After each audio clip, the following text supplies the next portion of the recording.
Hello student, कैसे हो? आशा करता हूँ ठीक ही होंगे। तो आज हमें एनसीईआरटी मैथमेटिक्स क्लास 12 का एक्सरसाइज 4.4 सॉल्व करेंगे। इसमें थोड़ा सा नियम है। सबसे पहले नियम को देखेंगे। उपसारणिक और सहाखंड। तो उपसारणिक और सहाखंड क्या होते हैं?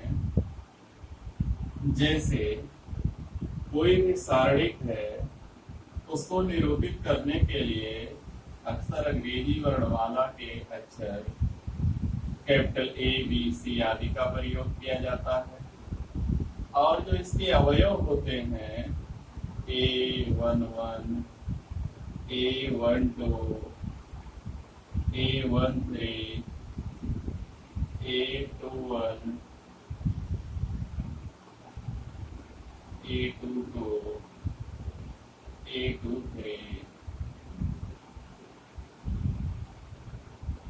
और A31, A32, A33 ये निरूपण है। तो सबसे पहले हम बताते हैं कि इसके उपसारणिक कैसे निकालते हैं। उपसारणिक निकालना है, अगर A11 के संगत अवयव का निकालना है और उसको हम A11 का उपसारणिक कह सकते हैं।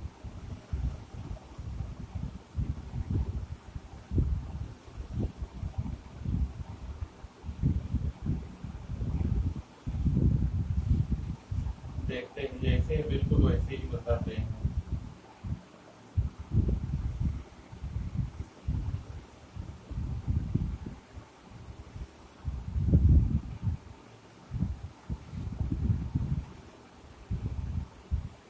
तो बिल्कुल जैसे इसने दिया, उपसारणिक को यम अक्षर से निरूपित किया है, लेकिन यम कोई जरूरी नहीं। अगर मान लीजिए हम उपसारणिक निकालें, उपसारणिक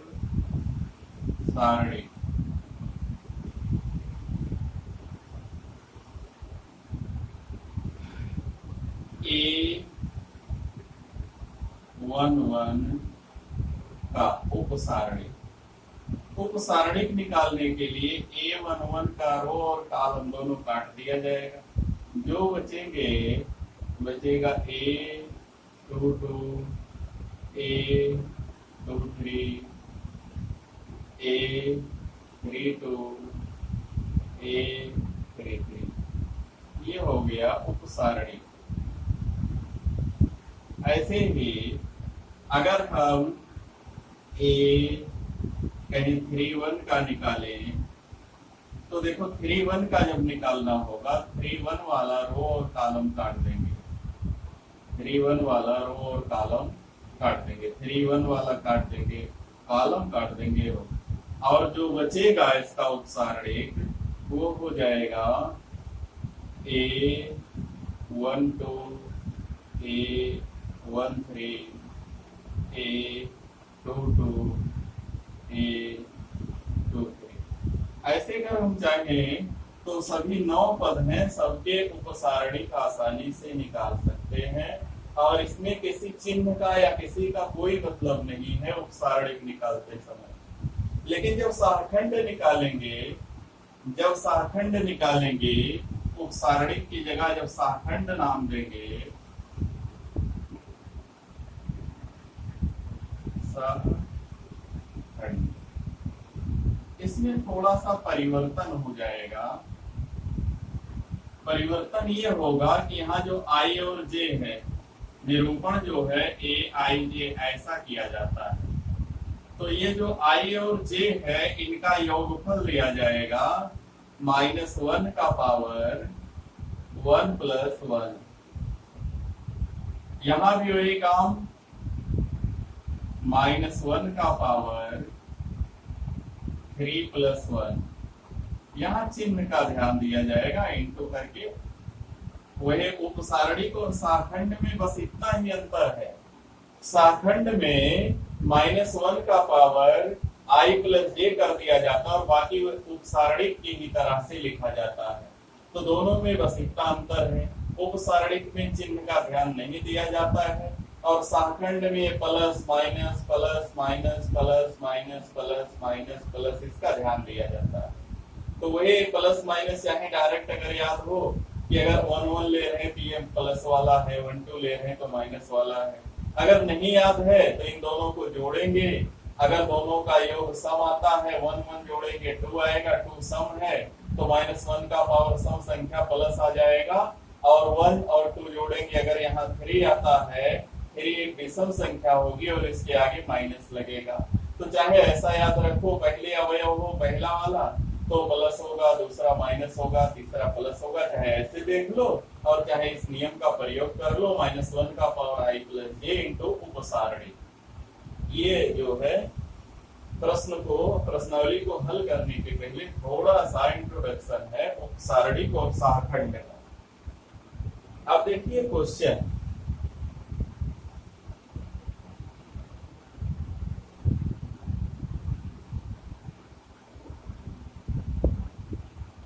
क्वेश्चन देखिएगा,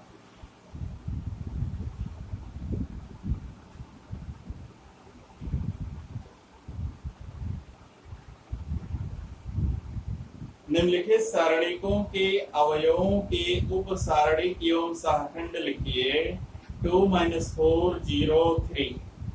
पहले का पहला है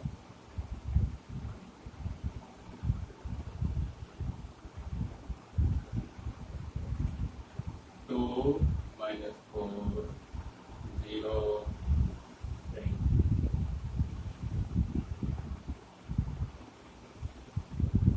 इसका हमें 2 4 0 3 इसका उपसारणिक और सहखंड लिखना है। तो चलिए सबसे पहले तो 2 का उपसारणिक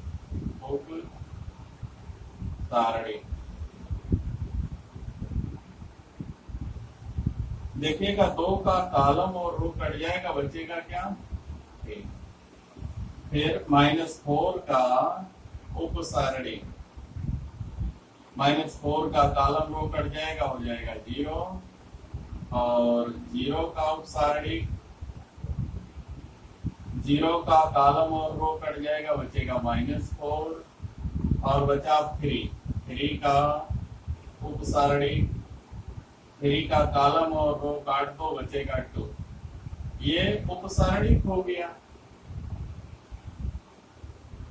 ऐसे ही सहखंड है, उपसारणिक कितना हो गया, सहखंड में 2 का सहखंड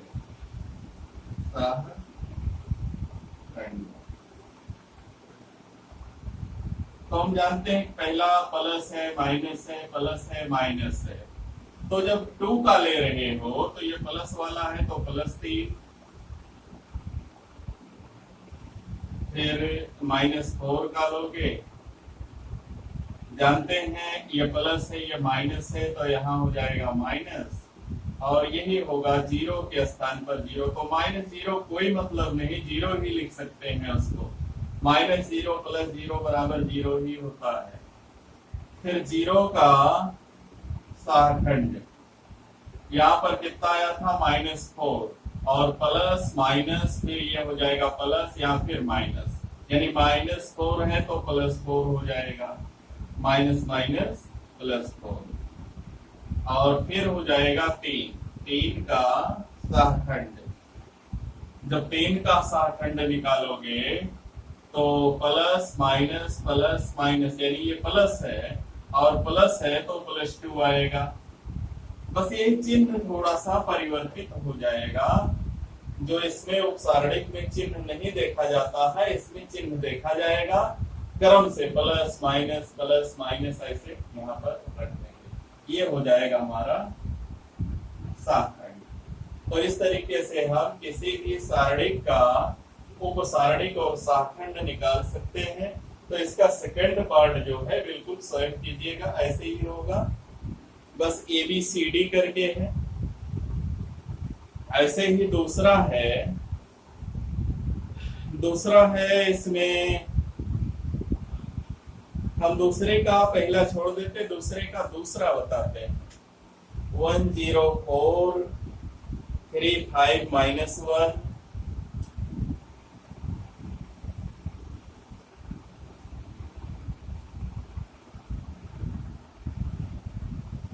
क्वेश्चन नंबर 2 का सेकंड 204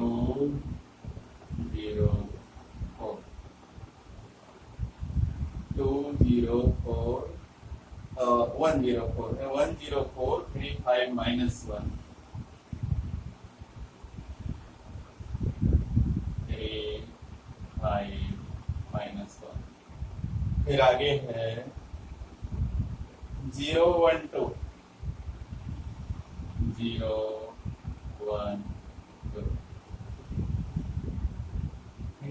पहले उपसारणिक निकालना है 1 का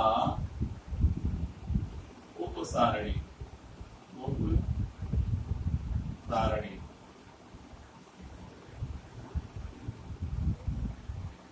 1 का कॉलम रो काट देंगे 5 -1 1 2 गुणा कर लेंगे 5 दूनी 10 प्लस 1 हो जाएगा 11 प्रसार करना जानते ही ऐसे 0 का उपसारणिक तो 0 का कॉलम रो काट दो बचेगा 3 -1 0 2 3 -1 0 2 बराबर 3 दूनी 6 और प्लस 0 यानी 6 ही आएगा। ऐसे ही 4 का उपसारणिक 4 का कॉलम रो कट जाएगा हो जाएगा 3 5 0 1 तो 3 एकम 3 -5 हो जाएगा 3। ऐसे ही 3 का निकालेंगे 3 का उपसारणिक 3 का रो और कॉलम काट देंगे 0 0 4 1 2 0 4 1 2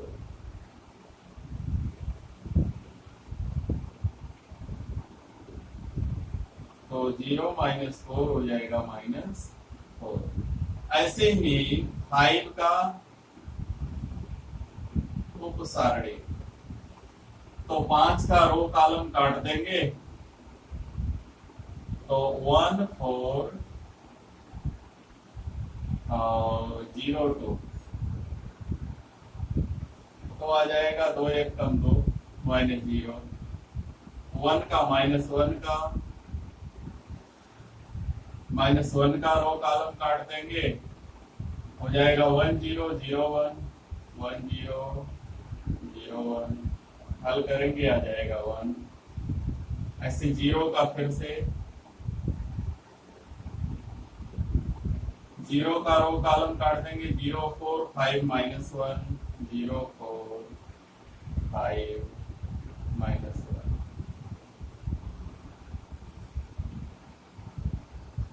तो 0 -5 20 हो जाएगा -20।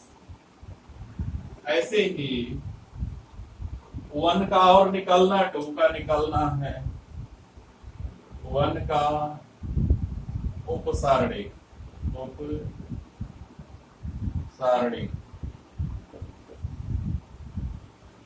1 का रो कॉलम कट जाएगा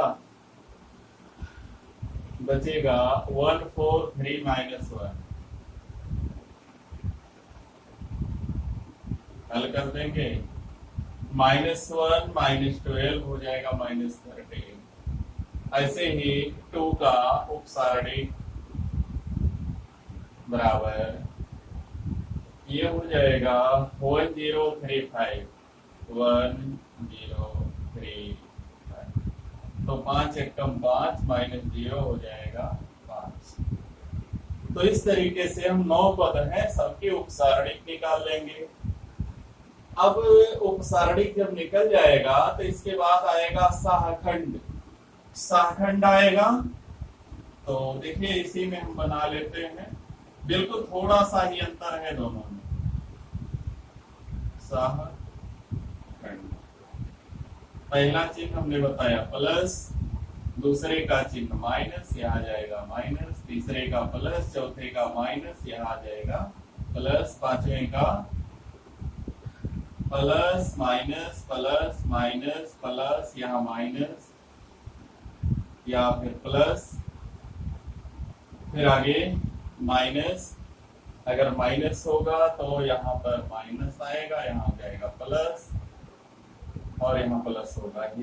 तो ये उपसारणिक नहीं, हमारा हो जाएगा साखंड जब चिन्ह लिख लेंगे, साखंड।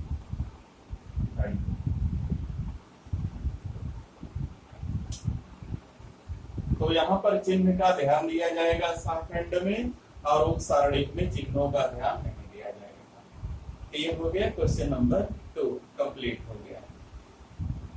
फिर तीसरा दिया है, तारा दूसरी पंक्ति के अवयवों के सहखंडों का प्रयोग करके डेल्टा इज इक्वल टू 538201123 का मान ज्ञात कीजिए। दूसरी पंक्ति के अवयवों के सहखंडों का प्रयोग करके, देखिएगा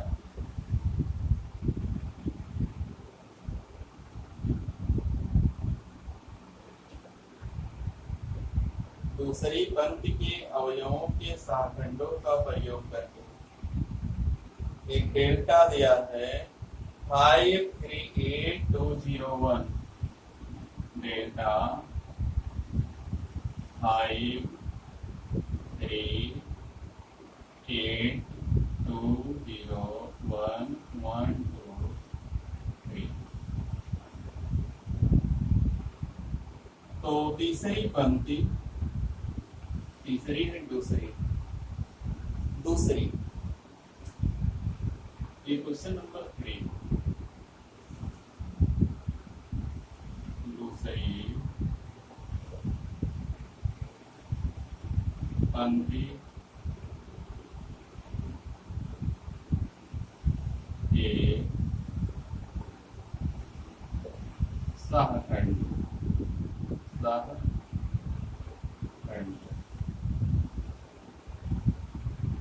निकालते हैं A21। 21 का मतलब ये 2 है, और इसका चिन्ह हो जाएगा -1 का पावर 2 + 1 इंटू, ये 2 का रो और कॉलम कट जाएगा, 3823, 323 कॉलम कर लेंगे।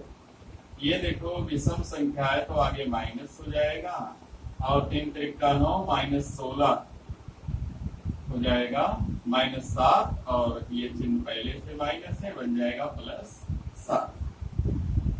A22 -1 का पावर 2 + 2। तो ये 0 वाला टर्म है, 0 वाला कॉलम काट देंगे, रो काट देंगे। 5813, 5813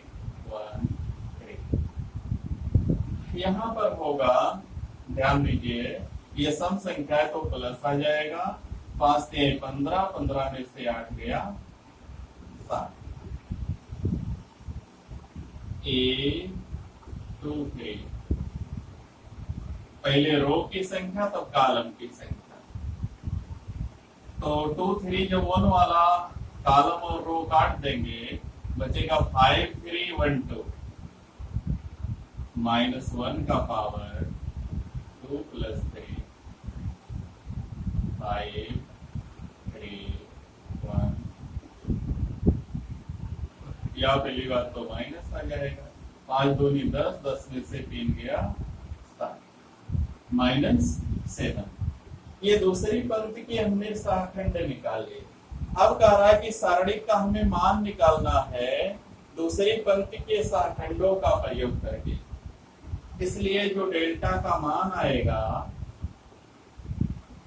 सूत्र होता है A21 into capital A21 plus A22 into capital A22 plus small a23 into capital A23। जो स्मॉल a वाला है वो इनकी ये गिनतियां हैं, और जो कैपिटल है वो यहाँ पर लिखा गया है।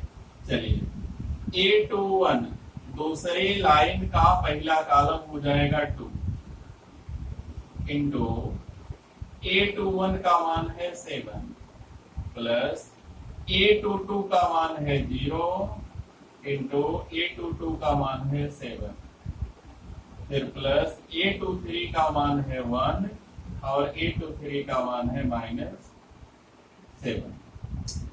हल करेंगे 7 दूनी 14 प्लस 7 शून्य 0 -7, 14 में से 7 गया 7। ये हमारा सारणी का मान। हमने दूसरी पंक्ति के शाखंडों का प्रयोग किया, ये शाखंड आए हमारे, और ये जो है A11 A12 ये इसके अवयव हैं, दूसरी पंक्ति के अवयव हैं A21 A22 A23 स्मॉल। तो ये हो जाएगा क्वेश्चन नंबर 3। अब हमें है क्वेश्चन नंबर 4 है, बिल्कुल ऐसे ही है। कारण तीसरे स्तंभ के अवयवों के शाखंडों का प्रयोग करके मान निकालना है। तो यहाँ तीसरे स्तंभ का प्रयोग करना है। तीसरे स्तंभ यानी YZ ZX और XY वाला जो है वो A 1 3 2 3 3 3 और कैपिटल वाला कैपिटल A वाला स्वयं निकालना होगा, बस इतना सा है। अब 5 है, यदि डेल्टा बराबर A11, इसमें कह रहा है कि कौन सा डेल्टा का मान निकालने के लिए इसमें कौन सही फॉर्म है इसका। तो हमने यहाँ पर लिखा है सही फॉर्म इसका कि अगर इसमें 2 1 है तो यहाँ भी 2 1 होगा, 2 2 है तो यहाँ भी 2 2 होगा, यानी जो स्मॉल वाले में रहेगा वही कैपिटल वाले में रहेगा। देखिएगा कौन सा विकल्प मिलेगा इसका। तो पहला A 1 1 3 1 ये तो होगा नहीं, फिर 1 1 1 1 1 2 2 1 तो 1 2 1 2 ही होना चाहिए, सेकंड भी नहीं है, थर्ड भी नहीं है, तो इसका डी पार्ट जो है वो सही है। तो बस यहाँ पर ये पूरा हो जाएगा। तो इस वीडियो में इतना ही। अगर हमारा वीडियो पसंद आएगा तो वीडियो को लाइक कीजिए, शेयर कीजिए, हमारे चैनल को सब्सक्राइब कीजिए। धन्यवाद।